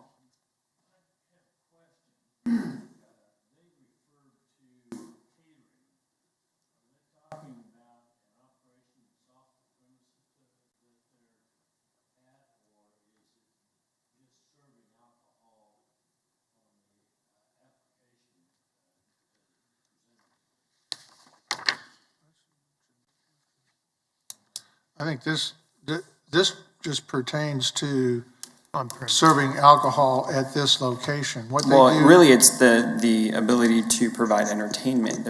They can already serve alcohol. I mean, entertainment and Right, entertainment and so alcohol. this doesn't give them the license, ooh, that got really hot. This doesn't give them the license to take their, like, they can't just, if they were to be in another event center somewhere else in catering, they would have to follow the zoning on that site. I think what they were meaning, and we can definitely defer to them for clarification, is I believe they're changing their business model to where their restaurant space is being rented for events. And they're now doing more of a catering setting for an event who's being hosted at the restaurant, like a potential wedding reception or other types of reception is my understanding. But I would almost defer to them to clarify what exactly they meant by that. But that's what I understood was their space is being rented by organizations or folks, and they want to be able to give them the opportunity to have their events later into the evening on all nights and not just Thursday, Friday, or Friday, Saturday. I got a question to staff. Is there a way that you could have it, say, 2 o'clock Thursday, Friday, Saturday, and then it could stay open to that late if it's a private party not open to the public.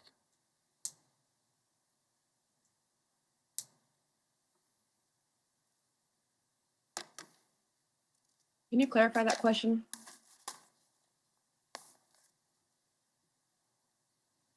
Are you meaning like episodic use as an event center till 2 when it's rented as opposed to open to the general public? Then is that changing it to an event center from a restaurant? I guess.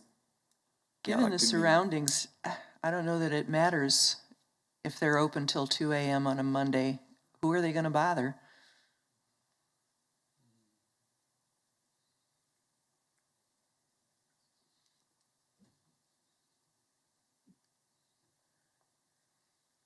I think in regards to who they're going to bother, it just depends on how close there's any residential facilities to this location. Because if there's residential close to this location, and I don't know about you, but I've been to a house that was close to an event center or a place that stayed open till 2 o'clock in the morning, playing very loud music, and you can't sleep, and that's pretty frustrating. I agree, but look at the map. Where is okay, across the street and down, you're right, there's those 2 houses. I kind of forgot about those, sorry. But that's, even those are not very close. You get in a position where that happens and then there's nothing you can do about it. It's just an ongoing issue and you're miserable in your house. Point, I'd forgotten about those 2 houses. Go ahead, Scott. Yes, Mr. Chairman, I think the earlier question was about whether or not the Planning Commission can make a differentiation between private events at this location and their hours of operation versus operating a restaurant that members of the public can come to. And for that, I'm going to turn to Philip and ask about event center and whether or not they've got that in here, because my understanding is that this is an application for Nightclub. Correct. Because it's to be used as a restaurant, and this is requesting permission to have entertainment in combination with alcohol at this location.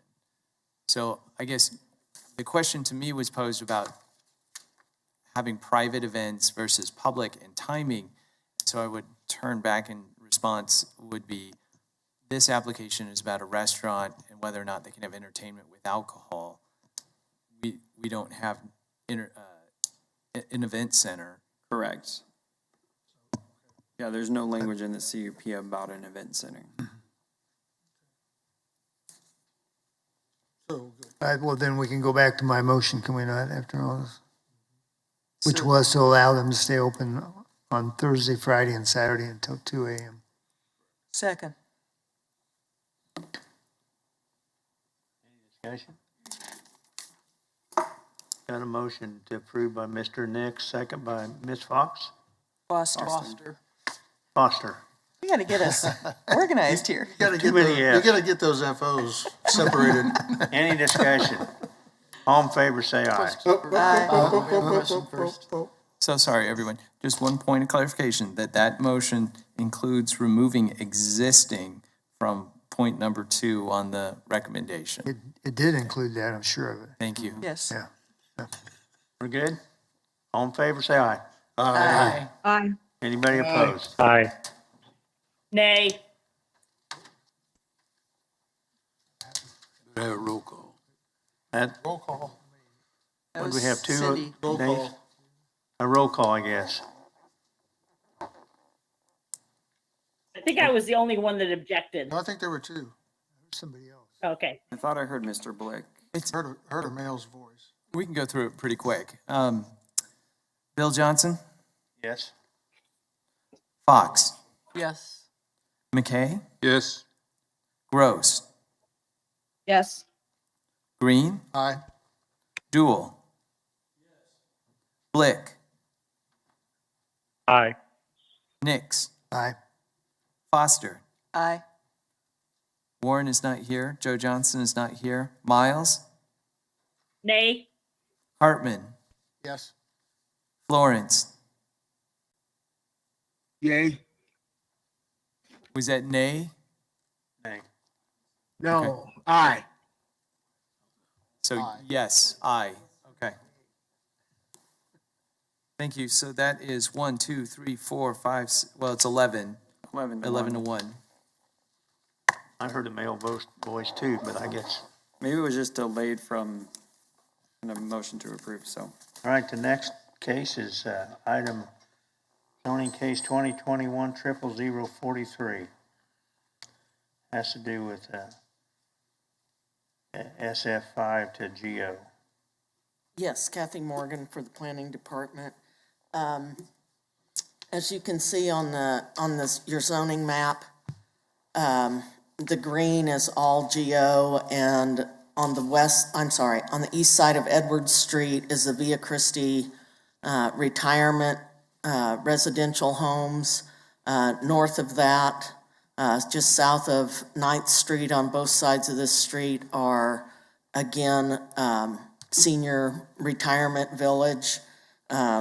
Via Christi, the applicant is requesting the SF5 lots be rezoned to general office to allow them to provide a senior center for activities and services for seniors, such as assistance with getting medical appointments, navigating those types of things. And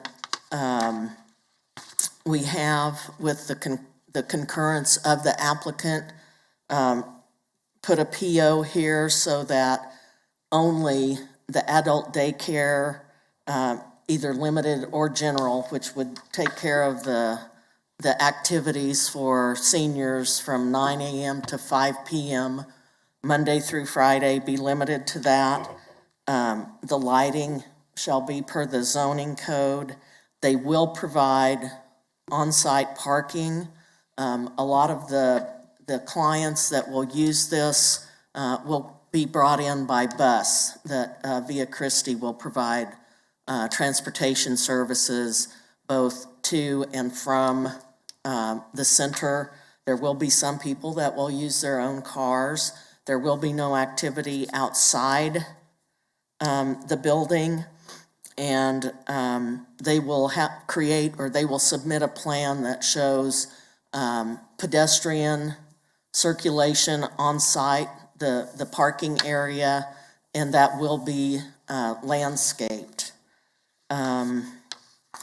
This is in conformance with the proposed project is in conformance with the community investments plan, and also with the Wichita Places for People, providing residential and service support to elderly residential locations. Go to the next map, please. So you can see on the right side of your screen, that is the existing Via Christi Village that is senior residential retirement village. The lots that they're requesting to rezone, with the exception on the one on the very south, are all undeveloped. They at one time did have residences on them, but through the years, those have, I believe I saw it in the 80s. I might have put that in the staff report that those residences were removed. There's no alley access on the west side of the property, so they will be required to do the screening, fencing and landscaping where the property abuts existing single-family residential, which is what is around there. Next, please. And as you can see, this is the future growth map for the community investments plan, and all of this corner is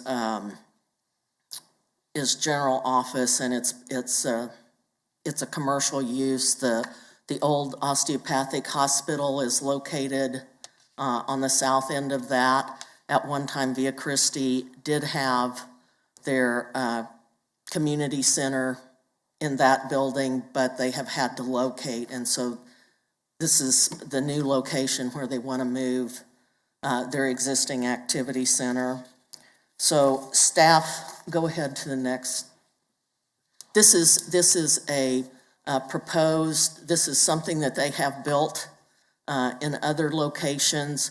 So this is what the campus would look like with the parking and landscaping, that type of thing. Go to the next. Next. And then I think there's pictures. This is looking northwest. You can see the residential there on the north end of those properties. Next. This is looking directly west along that north property line of the northernmost lot. Next. This is looking southwest from the middle of those lots. Next. This is looking south along the street from in front of those lots. You can see that pod container there. Just on the south side of that is that remaining residential structure. Next. And this is looking back toward, you can see more of the residential. Well, you see one of their buses parked there on the lot, and then the residential just north of that. So next. This is looking west at the middle of the site. And this is looking north along Edwards Avenue. And as you can see, there's the reference to that pod container. And next. That's it. So staff is recommending with the protective overlay, the items that were addressed in the protective overlay, that the GO zoning only allow the adult daycare limited in general, which would support the requested senior activity center, be allowed on this site. If they ever wanted to expand those uses, they would have to go back through a public hearing process. With that, I will answer any questions. Kathy, and this was approved by Deb 8-0? Yes, it was heard by District 6 last night, and they approved it unanimously. Thank you. Any questions, Kathy? Just one minor clarification on page 3 at the number 1 recommendation. Is that supposed to be off-site or on-site parking? Oh, it should be on-site, not off-site. The facility has to provide the parking on the site, not use the on-street parking. Thank you for catching that. So do we need to mention that in a motion, or do we just assume that? Yeah, go ahead and make the correction in the motion that the number 1 recommendation should be on-site parking. Okay, thank you. Any other questions? Seeing none, applicant or agent? Applicant or agent? Bob, you need to turn on your microphone.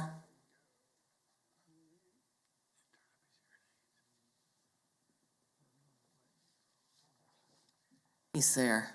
There you go. There you go. Applicant or agent? Can you hear me now? Yeah. Okay. This applicant, Bob Kaplan, 1600 Epic Center. As Kathy told you, this application is mandated by the fact that the Via Christi has lost their lease on their present location at the Riverside Hospital, the old osteopathic hospital around the corner on Central, and they're either going to relocate or they're going to have to go out of business. They've been there many, many, many years. I have a couple of people attending virtually with the organization, and they're also available to answer questions. This is going to be a much needed social service. It's a typical senior center. They have a little bit more than most because they have a doctor on site should be needed, but the hours are 9 to 5, 8 to 5. I misstated that, Kathy. I apologize. Their hours, they open at 8, they close at 5 days a week. There is no traffic issue. There is no on-row street parking. Parking will be behind the building to the west. The neighbors will not only not have parking or traffic problems, they won't even see the cars. They're going to be behind the building, and that's going to be screened from St. Paul, where the single-family homes are. The usual issues we see in these cases are not present here. There's no outside activity. There's no lights. There's no noise. The traffic is, as I discussed, they're going to arrange for, they have buses to move the seniors from their homes to the facility and from the facility back home. The few people that can and do wish to drive can park behind the building. So none of those issues are present. It's a very, very good social service. I'm very happy to be part of it. But basically what it is a senior center. It's the only one they have in Wichita, and supported by St. Francis Hospital. So that's pretty much the story on it.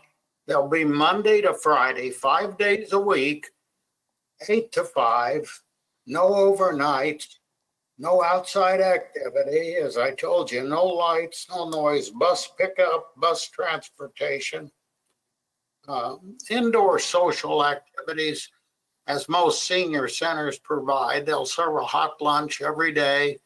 They have a doctor on staff if needed, and they're going to serve the senior residents of our community. So, as I say, it's a much needed social service, and I can't imagine that it's not very compatible with the neighborhood, particularly with the assisted living right across the street to the east that St. Francis is also involved in. So, Melissa, do you have anything that you want to add, or Christy Meyer?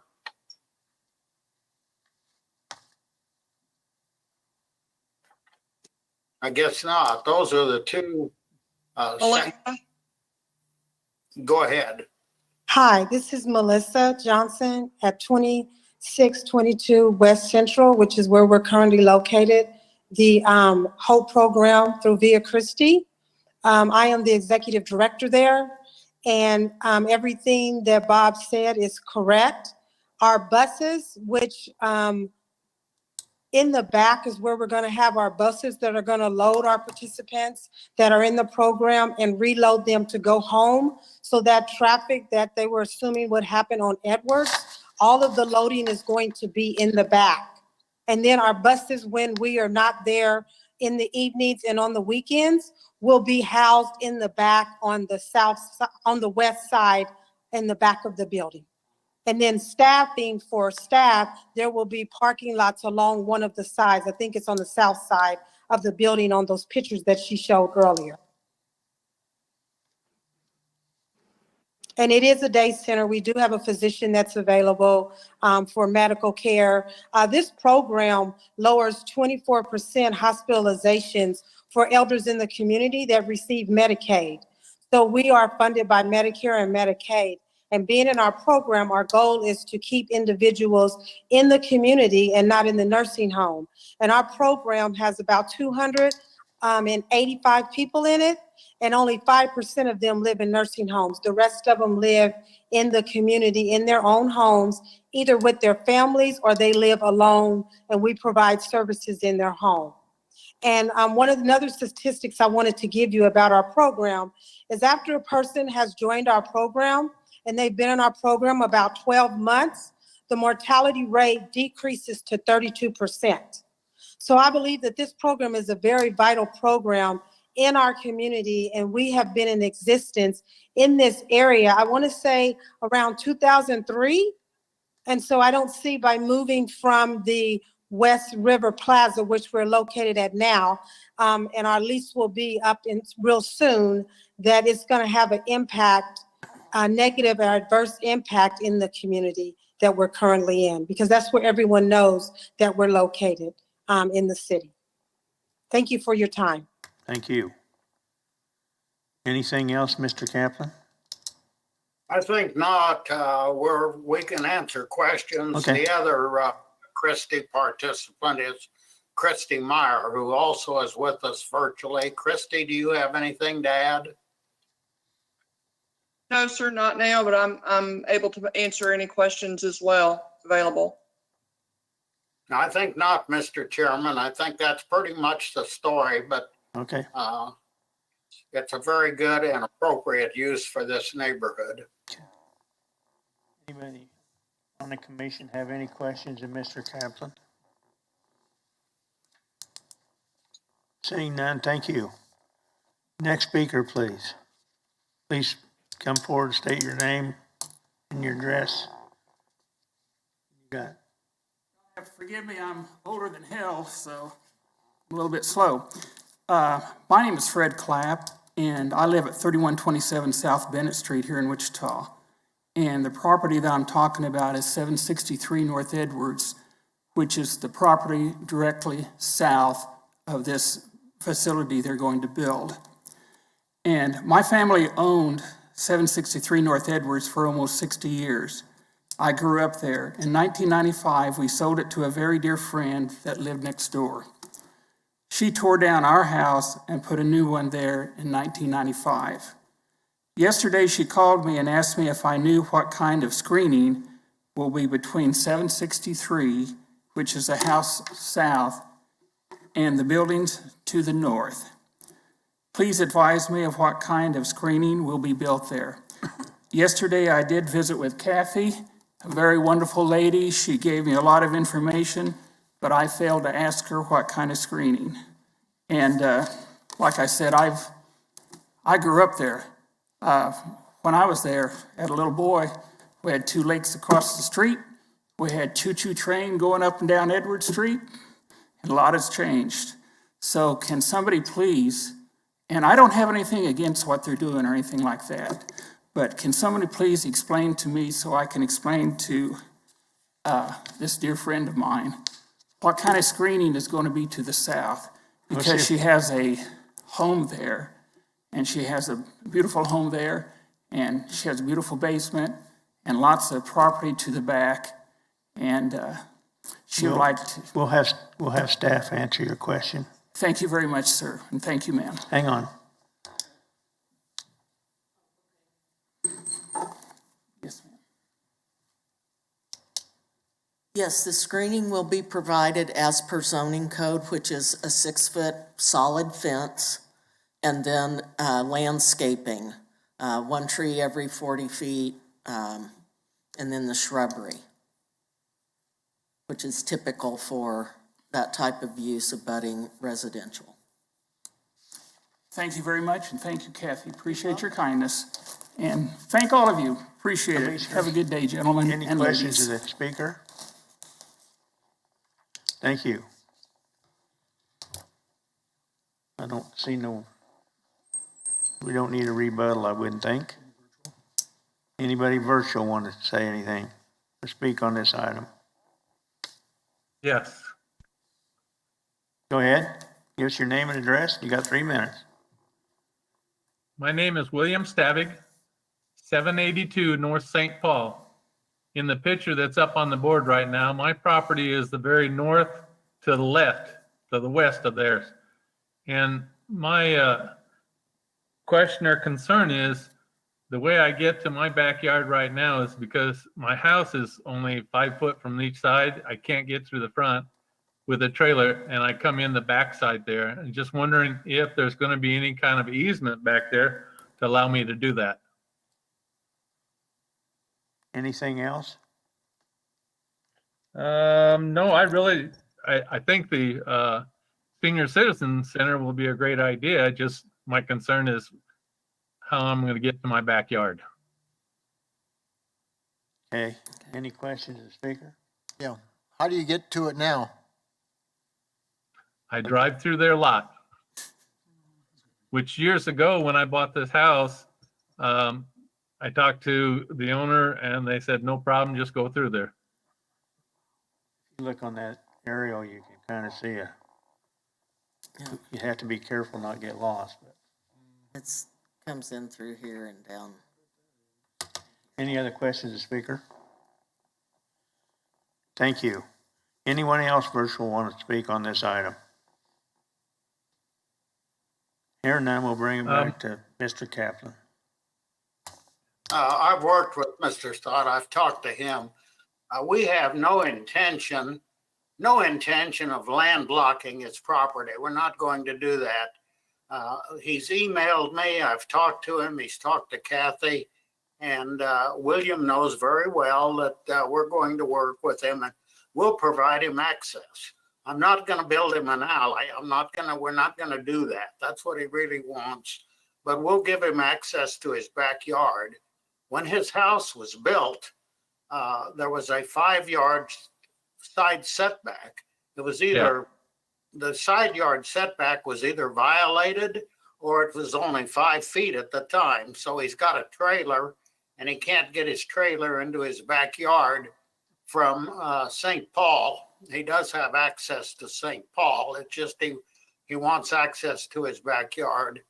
And as I told him, we had a nice conversation.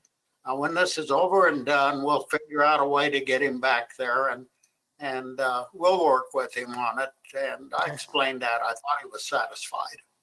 All right, thank you. Okay, and I appreciate that. I just wanted it on record. Thank you. Thank you. Any questions of Mr. Kaplan by the commission? Seeing none, I'll bring it back to the board. What's the pleasure of the board? Mr. Johnson, may I make a point that in the recommendations that it's on-site parking under condition number 1, or yes, of the PO, and then number 7, the hours of operation are 8 a.m., not 9 a.m. So 8 a.m. to 5 p.m. Monday through Friday. Okay. I'll make a motion to approve as amended staff comments. Second. Second, Josh. Commissioner, okay. Made the motion to approve, second by Ms. Fox. Foster. You raise your hand whenever you say something. No, I'm sorry. I was just trying to make sure you knew it was me who said it. She's pointing. All right, any discussion? All in favor, say aye. Aye. Anybody opposed? Abstaining. Miss that's Fox is abstaining because I'm on their board. Yeah. Did somebody say nay? No. Okay. We have one exemption here. Ms. Fox. Okay, that completes our agenda. Now we'll go to non-public hearing items. Y'all should receive the revised calendar for 2022. And we need a motion to approve that, correct? Yes, sir. What we're looking for is just an endorsement of it by you all. I would mention that we, after emailing it out this morning, again, an updated version, we did receive a question from one of the planning commissioners, and it was in regards to the dates in 2023, and I know that's quite some time off into the future. And I just wanted to comment, it is out of sequence, considering that the meetings are generally every other week. But what we found is that we did have to shift it out to February 9th because there wasn't enough time for the 20-day notice, public notice to go out from the closing date to that. So that there was a question about that, and that's the reason why the February dates are out of sequence. But we've gone through the 2023 calendar, and we've found that it still aligns with having the subdivision committee meeting prior to the holidays such as Thanksgiving and Christmas. We wanted to make sure that that didn't get out of the way. Any discussion on the calendar? What's the pleasure of the board? I move to approve. Motion by Ms. Miles, second by Mr. Hartman. All in favor, say aye. Aye. Aye. Aye. Anybody opposed? It carries. Mr. Green had left though, so he did not vote on that. Okay, the next item, we were asked for the commission to appoint to the City of Wichita Sustainability Board a member from the Planning Commission. We'd asked if there was any volunteers, and we were privileged to have one, Miss Foster, would accept it. Is there anybody else that would like to be on that board that's on the commission? And if there's not, we'll let Miss Foster have it. You vote? I don't think I need a motion since she accepted the position. So, Oh, Ms. Foster. thanks, Miss Foster. There's nobody else spoke up? Thank you. Procedural question, do we need to make an announcement that the BZA meeting has been canceled, or do we just assume everybody knows? We have included it in the packet that it was canceled. We can certainly make that announcement now. We've got 15 people who are joining us remotely, so I think we should be good. Okay, with no other business, we're adjourned.